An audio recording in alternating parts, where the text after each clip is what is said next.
casas, né?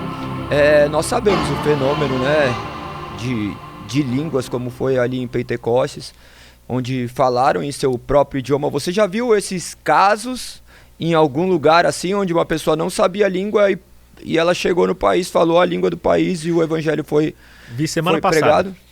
Não vi, mas ouvi o relato em primeira pessoa. Eu estava na África do Sul, numa conferência em Joanesburgo, domingo, e um missionário subiu para falar, e ele falou, olha, gente, eu contando as experiências dele, e uma das que ele contou, ele falou, eu recebi o dom de línguas estrangeiras lá na Índia. Aí ele contou, falou, olha, eu fui pregar na Índia, ele é sul-africano, não sei de que religião ali, qual país específico, mas ele foi para a Índia, não sabia hindu, hindi, eu acho, e aí ele começou a pregar, e ele falou que começou a pregar e vinha. E ele pregou 14 dias, sem nenhuma dificuldade na língua da Índia. Falou que eu acho que 80 pessoas se converteram. Aí ele falou, voltei pra cá, cheguei aqui, tem muitos indianos lá no país dele, foi trocar ideia com eles, não lembrava uma palavra. Não consegue. Ele falou, você coloca não fala uma palavra. E ficou registrado em vídeo, tudo esse tipo de coisa? Eu creio que sim. Ele trabalha com comunicação, mas não... E não foi a primeira história que eu vi. Eu vi um missionário na China também contar, que foi pra lá, orou e teve o dom de línguas lá e entendeu, falou, pregou. É muito louco, é muito real. Existem muitas coisas que a gente nem imagina, assim como você está contando muitas coisas que a gente não imagina que acontecem, né? Imagino que Deus usa as pessoas de maneira... né, muito diferentes. Ele deve fazer coisas que a gente... Não, quando a gente sentado no sofá a gente não vai ter. Cara, e é isso que você falou.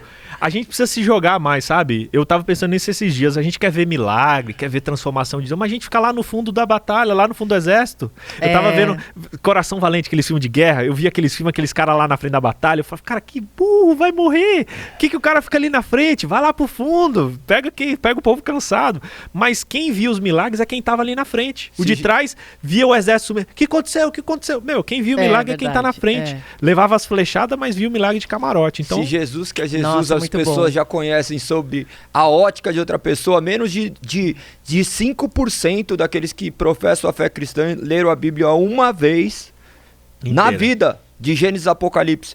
Então, é um processo, um processo. E você deve ter visto também muitos milagres, né? Só os seus aqui, pra mim, já foram muitos, né? Demais, porque às vezes as pessoas olham e falam, eu quero ver um milagre. E quando eu falo sobrenatural, é aquilo que as pessoas olham e falam assim, meu Deus, jamais imaginei. Como a história do carro, né? Que eles deram a ré. Isso pra mim é realmente algo que você fala... A gente pede não acreditando, né? Sim. Provavelmente você pediu pro Senhor, mas imagina, não vai parar ninguém aqui na frente para eu falar da palavra. Mas todos esses outros, os direcionamentos de Deus, o fato de você se propor a orar um mês e aí chegar o seu chefe e falar, olha, você já querer te levar para Tailândia, já é um milagre, né? Você viu alguma outra coisa, assim, que você, até com você ou com outra pessoa, que você olhou e falou, jamais imaginei que isso pudesse acontecer? A gente vive muitas coisas, né, pequenas e grandes. Então, como eu falei, coisas grandes, como o livramento de vida, que eu tive ali com aquela faca ali na mala. E, lá na Tailândia, você brincou, você é preso para sempre, entendeu? Lá tem pena de morte, é muito louco. Mas pega vocês também, essa pena de morte? Todo mundo. Qualquer pessoa, tem um monte de brasileiro lá que estão condenados já. Especialmente questão de droga, tudo lá. Esse dia eu recebi uma moça que falou, cara, visita meu irmão, tá aí e tá preso. E tinha pena de morte lá, mas ele, graças a Deus, conseguiu... Vai ficar uns 15 anos e pode sair. Mas lá é forte. E tá fora da sua casa, né, cara? É um senso de insegurança. Você pode estar no melhor país do mundo, mas você não tá no seu país, você tá sujeito a qualquer mal entendido, a qualquer... Cara, você tá na mão deles. Então isso é muito...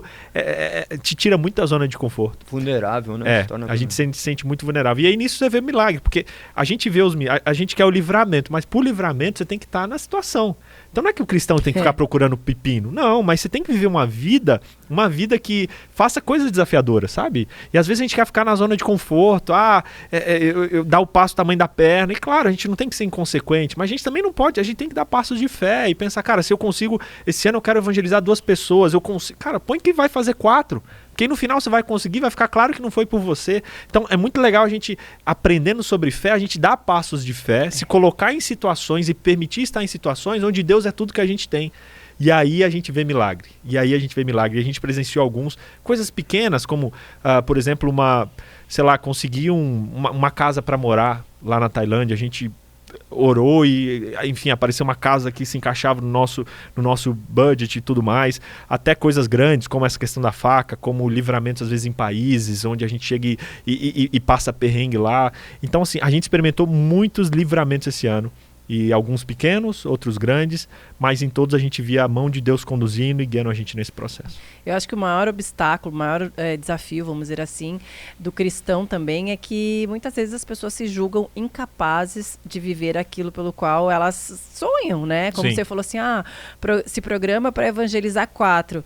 Eu acho que as pessoas às vezes pensam assim, eu evangelizar? Como assim? Eu nem tenho capacidade para isso. Né? Eu já me coloquei nesse lugar, ainda me coloco nesse lugar, né?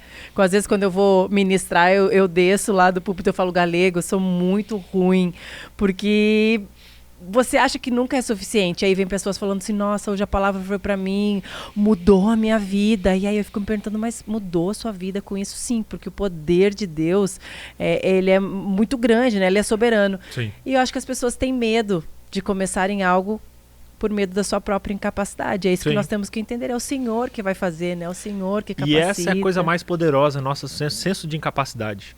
Isso é esse o verdadeiro poder. Os grandes profetas da Bíblia passaram por esse senso de incapacidade, né? E é isso que abre espaço para a fé. A fé é o quê? É acreditar no que eu não vejo, acreditar em... O problema é esse, quando nós achamos que sabemos algo, Aí né? é o problema. É o gnosticismo, né? O homem buscando uma razão para... E eu vi muito isso, eu vejo na minha vida, às vezes, essa busca pela zona de conforto. O ser humano, a gente sempre vai querer o confortável, né? E às vezes propositalmente eu tento me cutucar para não me acostumar nisso, porque quando a gente tá no conforto, cara, a gente não vê o sobrenatural. Quando a gente vive no conforto, a gente não vê o sobrenatural, porque o sobrenatural, ele acontece quando a gente está em situações onde não é a nossa força. Sabe, às vezes eu vejo até Deus querendo agir na minha vida, mas como eu tô na minha força, ele não age. E às vezes nós somos os maiores imitadores do agir de Deus na nossa vida. Porque muitas vezes a gente não tá em dependência com ele, e a gente pede uma bênção, e às vezes Deus até quer dar a bênção, mas ele não dá, porque a bênção para quem não tá ligado a Deus se torna uma maldição.